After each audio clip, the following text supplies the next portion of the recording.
Well, first of all, hello, everyone. Thanks for joining us for our town hall to discuss the BLM's proposed public lands rule and the impacts it may have on the natural resources industry here in the United States. I'm Chris Summers, CEO of Burgex, here with our compliance manager, Amanda Burgess, as well as Utah Congressman John Curtis and American Exploration and Mining Association's Mark Compton. Before we dive in, I'd like to introduce our esteemed guests. Congressman Curtis represents Utah's 3rd congressional district. Since being elected to Congress in 2017, he has worked on 15 pieces of legislation that were actually signed into law, ranging in diverse topics, including better managing our public lands. On the Natural Resources Committee, he serves as Vice Chair of the Federal Lands Subcommittee and member of the Energy and Mineral Resources Committee. Congressman, thanks for being with us today. Mark Compton currently serves as Executive Director for the AEMA and has over a quarter-century of government affairs experience. Mark also has previously served as the President of the Utah Mining Association and as AEMA's Government Affairs Manager. Gentlemen, I think your beliefs and positions regarding our natural resources align beautifully with Burgex's purpose of advancing towards a sustainable future, and we're honored to have you join us today. I'm going to turn the time over to Amanda now so she can carry the conversation from here. Thank you, Chris, for those introductions. And thank you again to our panelists for being here with us and to all of our attendees as well. Attendees, if at any point during our conversation you have any questions, please enter them into that Q&A box. We will start our town hall with a summary from our panelists, followed up with a few questions about this proposed rule and its potential impacts. And then we will jump into your questions as time will allow. We only have an hour with our guests today, so I am going to go ahead and jump right in. Congressman Curtis, can you briefly explain for us this proposed rule from the BLM and the potential impacts it will have on the future of mineral exploration and the mining industry? I can, and I've been thinking of whether or not I should do this, but I'm going to do it. I'm actually going to read from the BLM website. Here it says the proposed public lands rule would establish a framework to ensure healthy landscapes, abundant wildlife habitat, clean water, and balanced decision making on our nation's public lands. And I guess my question is, if you're not scared after reading that, I'm not sure that you fully understand what they're doing. And also in the backdrop of what just happened in Arizona, which was President Biden came and declared a national monument around the Grand Canyon area.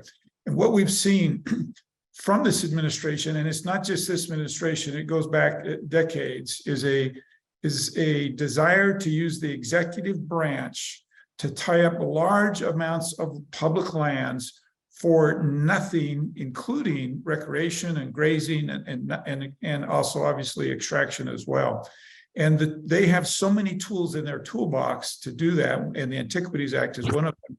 This is yet another tool. It's amazing to me that they even feel like they need this because they have so many tools.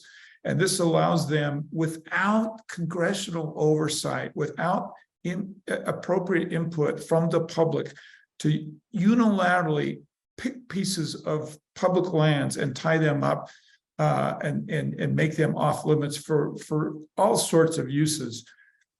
And then they say, well, why would you worry about that? We're only trying to make sure that conservation is on an equal footing. And I would simply point to the Arizona Monument, the Burgex Monument, the Escalante Monument, and it goes on and on and on about how this authority has been abused over and over and over again.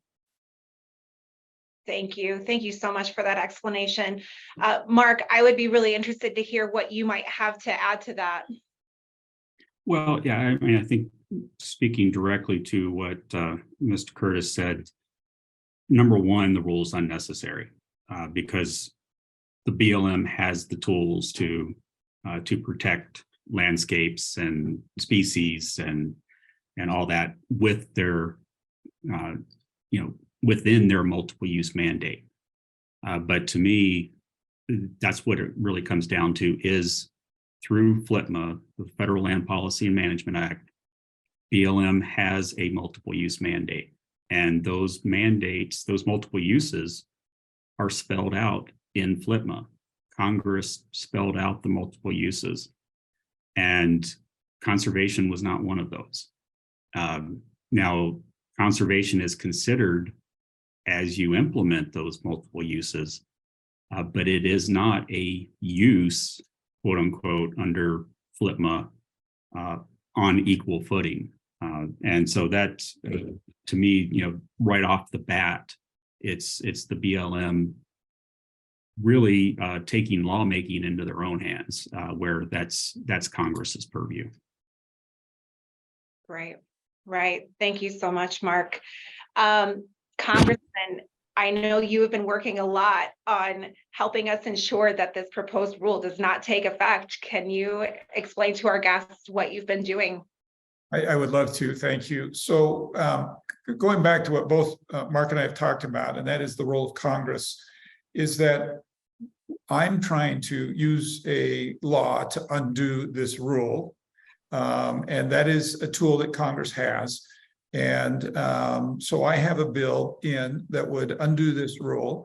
The bill has actually made it through the natural resources, and I hope to get a vote on the floor soon. And it's a very, very important bill. It won't surprise you that it has vast support from my Republican colleagues and vast pushback from my Democratic colleagues.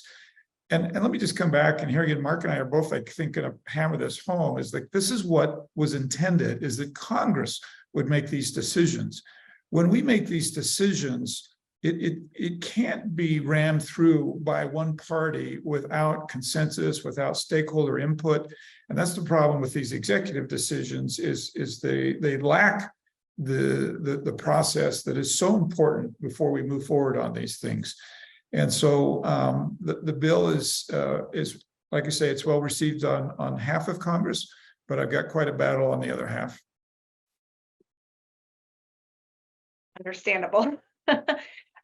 We've had a few more guests join us since we started. I'm just going to throw out a quick reminder that if anyone has any questions they would like answered, to please enter them into that Q&A box. And after we are finished summarizing with the Congressman and Mark Compton, we will get to as many of those questions as possible. Mark, I actually have the same question for you. Can you please tell us what AEMA is doing to help from letting this rule take effect? Yeah, sure. So we've been really heavily focused on this rule since it was published this spring. And obviously we filed very detailed substantive comments as part of the formal public comment process. We have a very diverse membership in AEMA, all the way from individual exploration geologists up to some of the largest mining companies in the world, and had a lot of great input from our members, in developing those comments. Happy to share those with anybody. But we've also tried to broaden the opposition to the rule. And one of the ways we did that was in meeting with the Small Business Administration's Office of Advocacy. The Office of Advocacy held a virtual meeting that was attended by several industry representatives who all expressed unanimous opposition to the rule. And then we followed that up with an in-person Washington, D.C. meeting with SBA. And ultimately, that led to SBA weighing in with the BLM on the rule. Number one, to say BLM is not taking into consideration the impacts to small.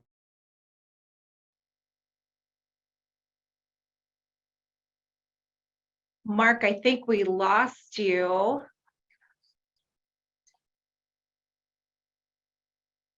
Okay, I am going to come back to Mark when he is able to join us again. I hope we get to hear the rest of that. I do too, because I can't do this by myself. We need Mark. Right.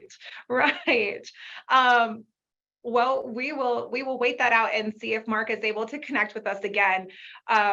In the meantime, Congressman, I was wondering, and I'm sure a lot of our guests were as well, how can we support your efforts? What can we be doing right now to make sure that this proposed rule does not take effect? A really, really important question, and thank you for asking it. I would love your help. And I've thought a little bit about this as I was thinking about this opportunity. And if you think a minute about permitting reform right now, my Democratic colleagues are as anxious to reform permitting reform as Republicans, because they've realized that their projects can't move forward either. And I think one of the things that you all could help me do with my Democratic colleagues is help them see how this is not only a problem for you and what you do, but it's going to be a problem for their projects as well. Imagine if they want a solar farm or a wind farm, and a large area has been blocked out by this rule. So I think what we can all be doing is educating other members of Congress, those who may be opposed to this, as to how this could be problematic for them as well. And this rule implemented sounds pretty harmless, but go down the road a few years, and what happens if it's blocked substantial areas where they would like renewable projects to go in. I think another important point that you can help me educate other lawmakers on is their agenda, and in many ways our agenda for the future, requires minerals that will come from these lands.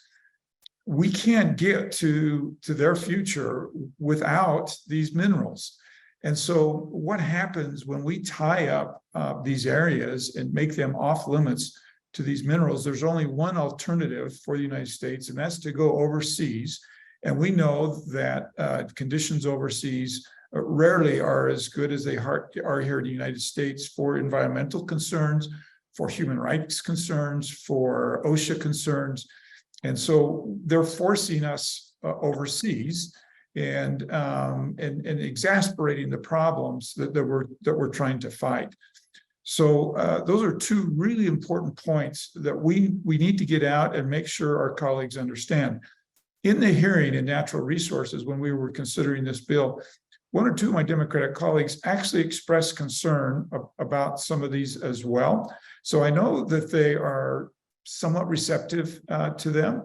And the more that we can echo them and help them understand, look, this could be very problematic for you. It's not just this industry or like-minded industries that are worried. It should be really everybody that should be worried about this rule. Yes, yes. Congressman, can you tell me what the most effective mechanisms for getting our voice heard would be?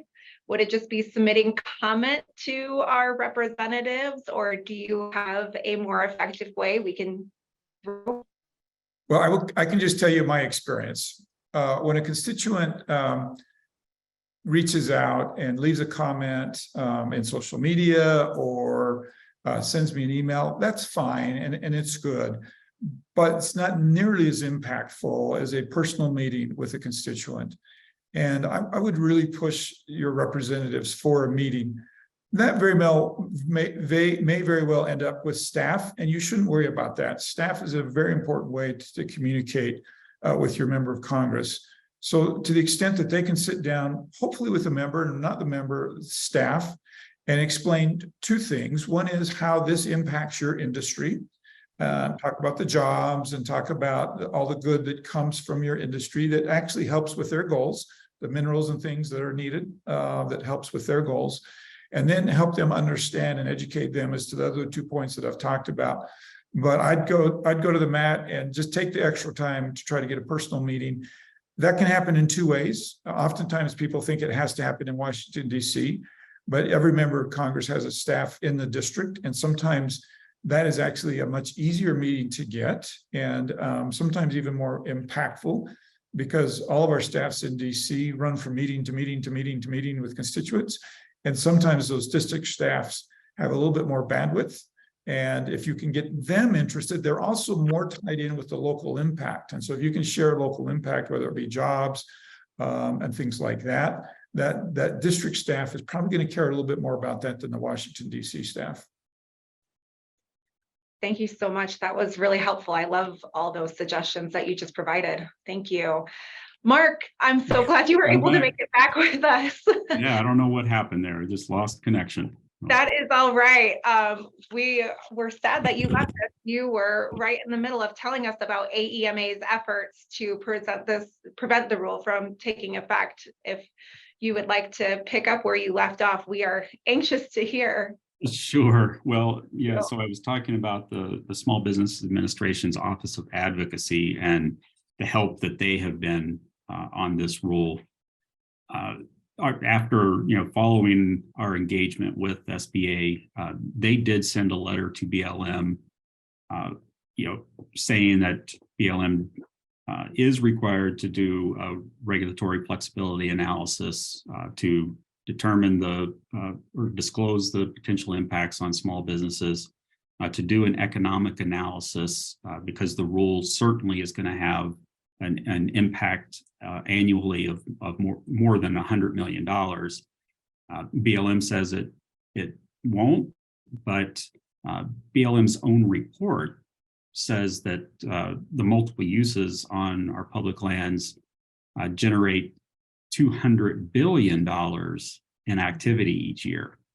So, just looking at it very conservatively, when you look at the expanded use of areas of critical environmental concern, or ACECs, or this novel concept of conservation leases, if you just say, okay, well, those impacts are going to have a 1% impact on the economy, that's $200 million a year. So, or excuse me, $2 billion a year. So it's absurd to say that this rule does not have a significant economic impact, and BLM ignoring that is just egregious. So the SBA's Office of Advocacy outlined this in their letter to BLM, but they went even further, and this really surprised me. But SBA actually called into question BLM's statutory authority for this rule, and elevating use to be on equal footing, because that authority just simply is not there in FLTMA. And of course, I heard the congressman talk about his bill. Congressional advocacy has been a big part of this for AEMA. We obviously strongly support the congressman's bill to block this rule. We also, we submitted a statement for the record for the hearing on that bill, as well for an oversight subcommittee hearing on public land access, in which we really focused on this BLM rule as one of the aspects of our letter. And then, as much as we would like to see the congressman's bill pass, we also understand, as he pointed out, he has half of Congress in support. So we are also backing an appropriation strategy to prohibit funds from being used to finalize the rule.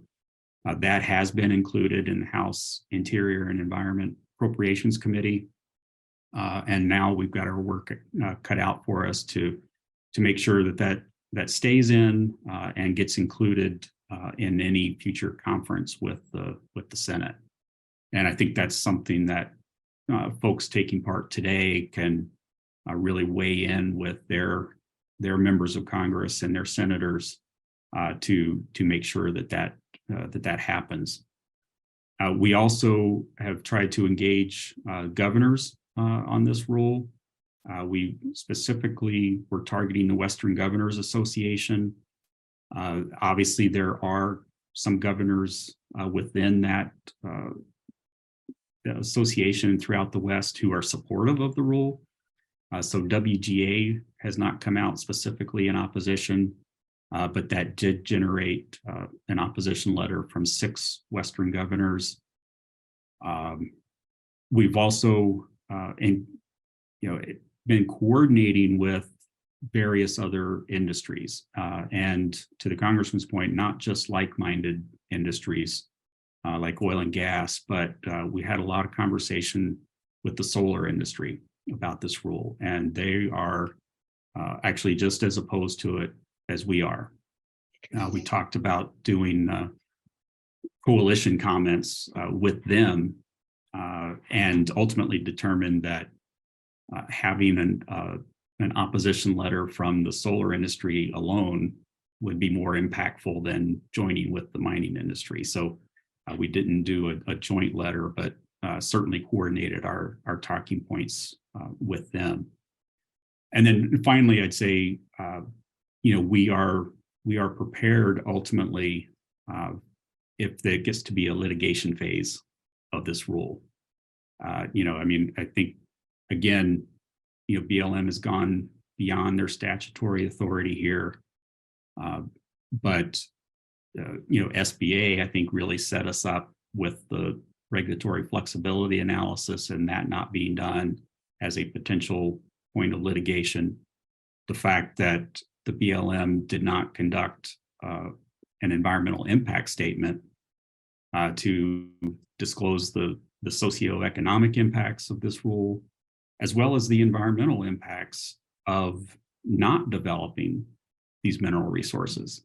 So I think there's lots of ground for a lawsuit as well, if it comes to that. Let's hope it doesn't, right? Well, I'd love to see BLM withdraw the rule, but it doesn't look like they're going to do that. We asked the congressman earlier, and he gave us some great information about how we could get involved in supporting Congress's efforts. I think you briefly touched on it. Could you tell our attendees today how we could get involved and support AEMA's efforts? There's quite a bit you've been working on to prevent this, and I would love to know what we could be doing to be supportive. Well, yeah, so number one, and this is going to sound self-serving, but join AEMA. There's obviously strength in numbers, and when we're able to go back to DC, and we're there as an organization, we are there at least once a month. We're not DC based, and I think that also gives us some credibility, gives us some street cred with members of Congress, so to speak.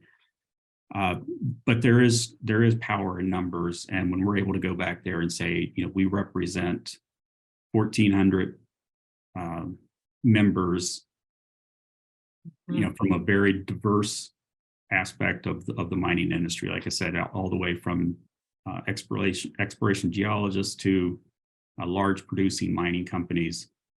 We have the word exploration in our name for a reason. That's because so much of our membership is that exploration and development sector of the industry that we're able to represent on a national basis. But it obviously, being part of our efforts in writing comments on regulatory proposals such as this, but also writing your own regulatory proposals or comments on regulatory proposals, and telling your story specifically, I think makes a big difference. The AEMA's comments are industry wide, and I think it's very helpful sometimes if individual projects or companies can talk about the impacts to them specifically to issues like this, and really just helping us tell mining story. Part of that is through electronic media these days. Social media is huge. We take it as an organization, we take it very seriously. Kenna O'Neill's our communications and outreach manager, does a great job of getting positive messages out there about mining. Follow us, share our content, share your content with us so we can help amplify those messages as well. Because, I tell you, we have an opportunity in this industry right now that I don't think we've had in a long, long time. There is more bipartisan support for domestic mining than I think there has been in a long time. There's a recognition of the need for domestic mining. And so I think it's important to for people to understand what today's mining industry is about. You know, I think we've got the acknowledgement that we need mining. I don't think we've gotten to the point where you know, we still have so many people that think mining is a necessary evil, and we've got to get beyond that perception. Totally agree. I'm sure you've been chatting with Chris Summers. We have a strong vision for a common sense, sustainable future to get to that point. And I love all the things you said about how we can get involved in getting there and prevent this rule from taking effect. Thank you both for all of the information that you've provided and all of those important tips for how we can get involved. I'm going to go ahead and jump to the question and answer box. We have a question from Robert Schaefer. We have recently seen the opposite problem, pulling land promoted by developers out of the Greenbelt in Ontario, Canada. Is this happening more globally or a truly North American issue with executive power to push through changes without consultation to the interest parties? Congressman, you might have more insight into this if you would like to share. I can't pretend to be an expert on outside of the United States. I can tell you, I think nature of government is for government to take power away from the people, and nature of the executive branch is for the executive branch to take power away from the legislative branch. So in the United States, the way that our founders established that power is that it's difficult for Congress to pass legislation. That was intended. And the executive branch, we've seen this current executive branch move all over the place with executive orders, everything from the student loans, you know, I mean, it's all over the place. Much of it is challenged in the courts of law, as Mark mentioned, this will be if it moves forward. But in the meantime, it wrecks destruction in its path and uncertainty. And it's not just your industry. I was with the cattlemen yesterday out in the part of my district, and they are very, very concerned about this. And the recreation industry should be concerned about this. So I can't really speak too much outside of our borders, but I can just tell you, I think that's human nature. And I think you're going to see that anywhere you have a democracy. Agree. Mark, do you have anything you'd like to add to that comment? Well, I do think that you are seeing nations globally that are, you know, they're recognizing the skyrocketing mineral demand.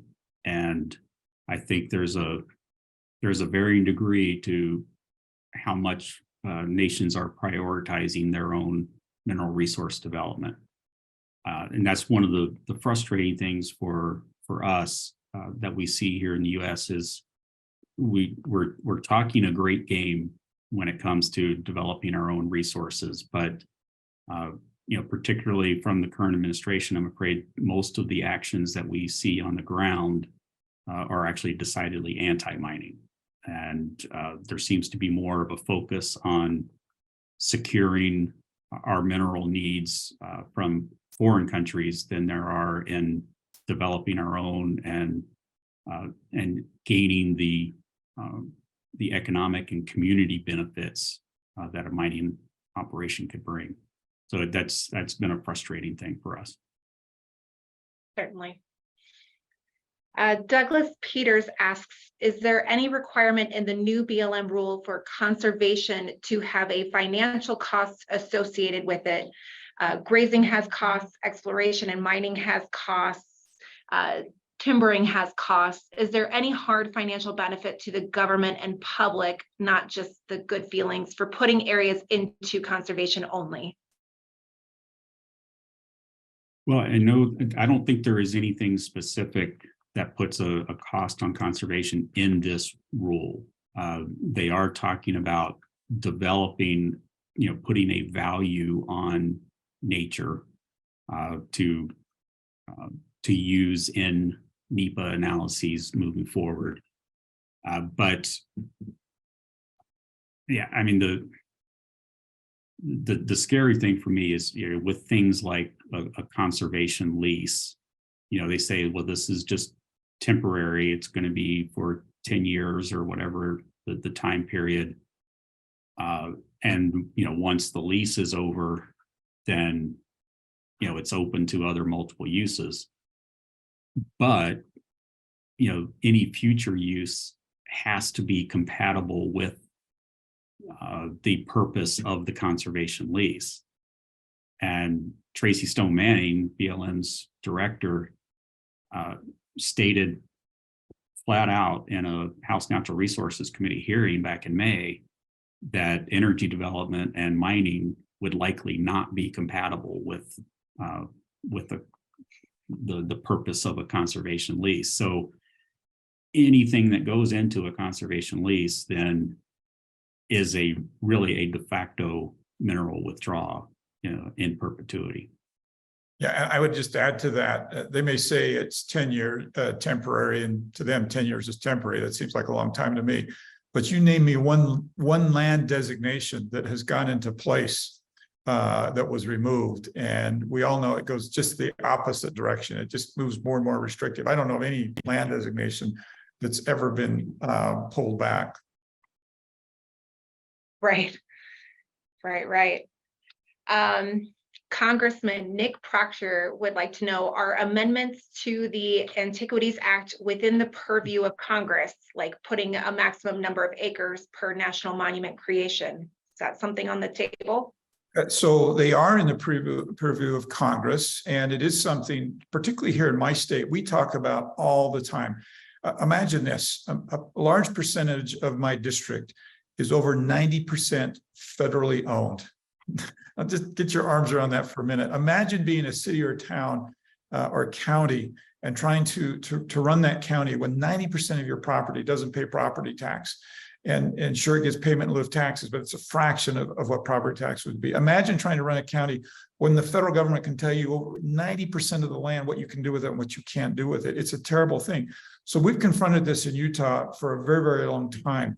And we have pushed back on the Antiquities Act. You would find every single member of the delegation in Utah voting in support of a total repeal of the Antiquities Act. We've had bills before that limit the number of acres. The founders clearly didn't intend for a president to set aside millions of acres with a single designation. It's clearly outside the intention of the Antiquities Act. And so I would say, yes, it is within our responsibilities. Yes, there is legislation pending and legislation that will move forward, but we have really struggled trying to get it across the finish line. I hate to admit this, but even some of my Republican colleagues won't support it. And not any of those Republican colleagues, by the way, come from a Western state that's 90% federal lands. They don't really grasp it. A lot of my representatives say, "Oh, I have federal lands," and they point to a park of 100 acres, right? And so they're just not concerned, right, about this, and they don't have the ability for the executive to tie up 1 million acres with a signature of a pen. So yes, we're on it. Many members of my delegation have made repeated attempts to limit this. The Antiquities Act and other executive actions, but in my district we have bear's ears, and this is a fight that I've fought, and my staff and I have spent massive amounts of time on trying to put this in perspective and take it away from the executive branch, and so far have been unsuccessful.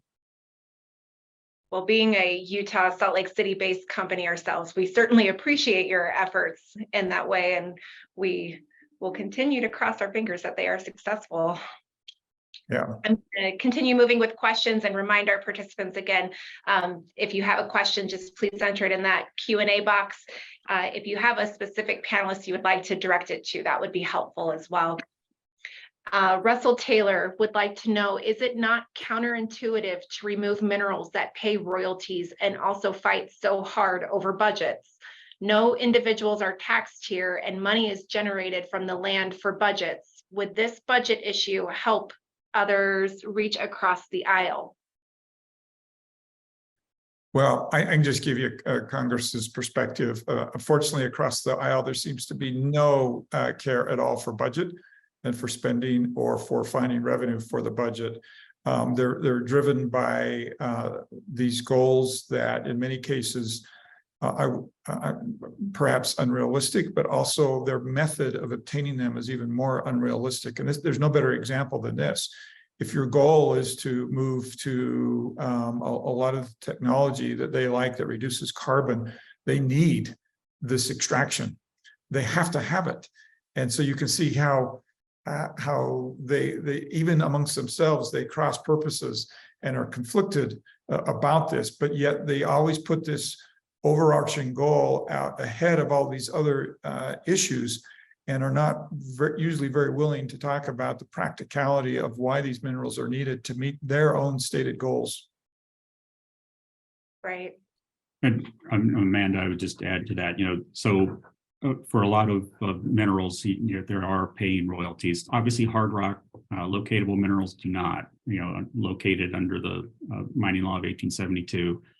But one of the reasons that the mining law and our claim location system has worked so well is it incentivizes private investment to explore for and develop our nation's mineral resources, so that the government, i.e. the taxpayers, don't have to. I mean, just imagine what it would, the millions and billions of dollars that it takes to locate and define a hard rock mineral deposit. If the government had to do that, taxpayers had to do that, we'd have a lot worse budget situation than we currently have. Right. I think that's a really good point that you made there, Mark. We have a member or an attendee who would like to know if this proposed rule also applies to U.S. Forest Service lands. Mark, do you have any information on that? Well, so it does not. This is a BLM specific rule. However, I would point out that the Forest Service recently issued an advance notice of proposed rulemaking. So it's not yet a proposed rule, but we submitted some comments on that. It's an ANPR on climate, for dealing with climate resilience. And as you read this advance notice of proposed rulemaking, it sounds eerily similar to this BLM rule. So I think we're ultimately going to see a Forest Service rule in this same vein. Interesting. That's a really good heads up for all of our attendees here today. We have another attendee who would like to know, Congressman, how does the Biden administration plan to reduce our reliance on foreign mineral resources? Is not the expansion of mineral exploration and extraction in the United States the only means to increase our domestic production?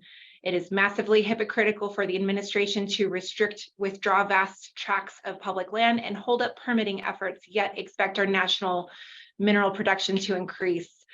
I think we would all agree with that sentiment, but I would like to know, does the Biden administration plan to reduce our reliance on foreign mineral resources like they've said?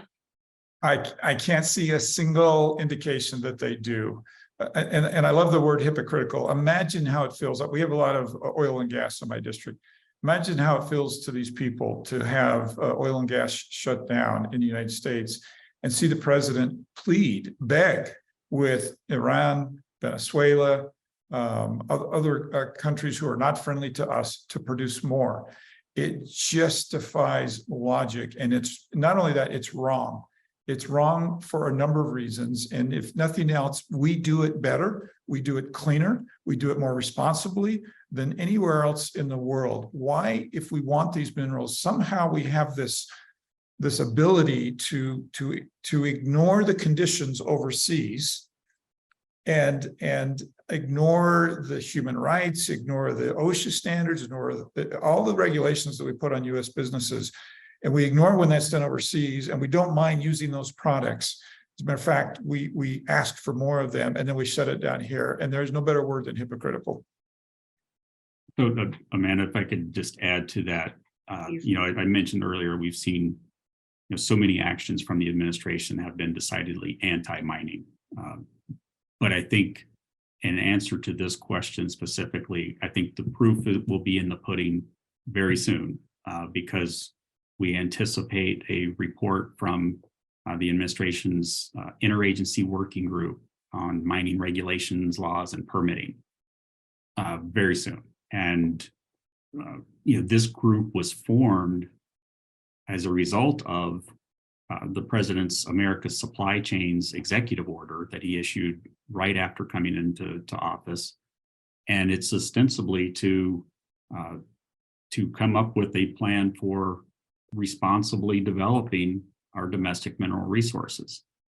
And they're looking at, this working group is looking at a very broad, a broad view of the mining industry, everything from the mining law itself to royalties, to whether land should be off limits, to mining standards, to our claim location system versus leasing, all kinds of issues that they're looking at, tribal issues.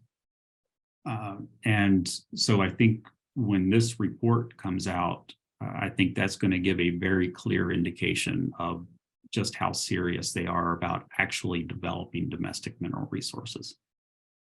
Do you have an anticipated date of when we might see that report? Boy, I wish I did. It was actually due in November of last year. Wow. Specifically, the permitting aspect of it that Congress mandated in the bipartisan infrastructure law, they mandated a permitting report from the administration, from Interior and Ag, by November of last year. We were told late winter, early spring that it was a matter of weeks, not months. It's now been a matter of months. We thought it was going to come out a week or two ago. We still haven't seen it, but I'm okay with that report not coming out, because honestly, I don't believe we are going to like a whole lot of what's in there. I think a lot of our attendees, and I know a lot of our Burgex clients too, agree with that sentiment. I don't think we'll find things that we like in there. Are you planning to share the results of that report with your members once you have received it, or once it comes out? Oh, absolutely. And one thing when so this working group put out a request for information about a year and a half ago, and with the help of our diverse membership, we submitted, I can't even tell you how many pages of comments. It was well over 100. And I, again, happy to share those with anybody on the in the meeting that would like to read them, because I think they do a really good job of covering and explaining the industry's perspective on virtually every major issue facing the industry today. But we have really engaged closely and in good faith with the administration throughout this process. I mean, this is a whole of government approach. Virtually every federal agency is involved in it. We've met with every one of them. We've had really constructive and productive conversations and dialogue with these agencies. And I think that there truly are people in the administration who get it, who understand the need for more domestic mineral production and support that. But there obviously are those who do not. I think my personal belief is one of the reasons we haven't seen that report yet is because of that internal struggle within the administration. So we'll see when the report comes out, we'll see the result of that internal tension and struggle, and see if there's a balance there, or if one side or the other prevailed. But our engagement with the administration on that is not going to end with the report. We, regardless of the the results of it, the recommendations that are included, we will continue to engage in a good faith manner. Awesome. Thank you, Mark. Nick Proctor would like to know, if the rule passes, can the judicial branch get involved to block it? Can district courts or the Supreme Court review the constitutionality of the order? I'll just wait. I am not a legal expert. My understanding is somebody has to bring the lawsuit. And we've seen that with other executive action. And I'd be stunned if somebody didn't bring the lawsuit in this case. And the unfortunate thing is, even if they're eventually successful, the amount of money and the time that takes is really unfortunate. Yeah, I would say, Congressman, there will be people lining up to file suit on this. Thank you, gentlemen. John Pierre Jutras would like to know, it has been somewhat difficult to get details on this rule. Are there estimates on timelines with regards to this passing and being implemented, assuming efforts to stop it fail? Well, I know that the BLM's target is to get this finalized by late winter, early spring. It's not a coincidence that that's their timing. They are trying to get it finalized before the Congressional Review Act period would kick in. Any rule finalized within the last 6 months of an administration is subject to a Congressional Review Act proposal or bill resolution from the next Congress. And so their goal certainly will be to get this finalized by, say, the March timeframe. Okay. And just speaking of that, Congressional Review Act, that's another, it just brings to mind another aspect of this rule that is unlawful, is so much of it reads like BLM's Planning 2.0 rule that they put forth in the 2016, 2015, 2016 timeframe, that was subject to a Congressional Review Act resolution that passed and was signed by President Trump. When something is rejected through the CRA, the agency is forbidden from promulgating anything substantially similar. And so this really is the Planning 2.0 under the guise of dealing with climate change.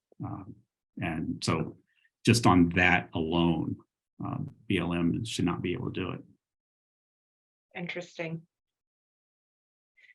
Robert Schaefer would like to know, based on your response, Congressman, shouldn't the BLM get caught up on claim adjudication before they try to take on additional responsibilities or projects? 12 months plus does not help a business operate while they are just waiting. Thank you, Robert Schaefer, for that question. We feel this very deeply on our end as well. What would you like to say about that, Congressman? Well, I think the answer is, obvious that they should, yes, but this is the problem with executive actions is there's just so little accountability, and there's almost zero accountability until the lawsuit that forces their hand. But in the meantime, they can wreak all sorts of havoc, and I'm sure this bill will, even if it's challenged as it will be, and even if it's overturned, as I believe it will be. The destruction that it will leave in its path is really unfortunate. Thank you. Bill Schneiders asks, we see a lot of stories about this administration funding exploration and mining projects outside of the US. Is there a way for Congress to block these funds from leaving the US? And do you have any idea of the total amount of exported federal funds? I don't have any idea. That is actually a good idea. Mark mentioned that another strategy is to block this rule from and the appropriation side, and perhaps those projects could also be blocked. I would welcome if anybody had any details of those to get that to my office. I'm happy to take a look at the specifics of that. If they could bring some of those cases to light to me, I'll be happy to take a look at them. Thank you. And if I could just add to that, I think obviously we want to see domestic production prioritized. We need to utilize our own resources to the extent that we responsibly can. But our global mineral demand and the US's mineral demand is going to require us to get resources from other countries as well. And hopefully those are our allies. So I don't necessarily have an issue with providing funding for exploration and mineral development in other countries, but not at the expense of doing it here at home. It needs to be in addition to, not in lieu of. It kind of goes to that hypocritical comment a little bit earlier. Right. Yeah, I think that one hit home for a lot of us. I am going to take one more question before we close out. Katie Harmon says, Congressman Curtis, I've heard about the work you've done in establishing the Republican Climate Caucus. What are some of the proactive approaches that the caucus is working towards for supporting and protecting United States-based mineral extraction?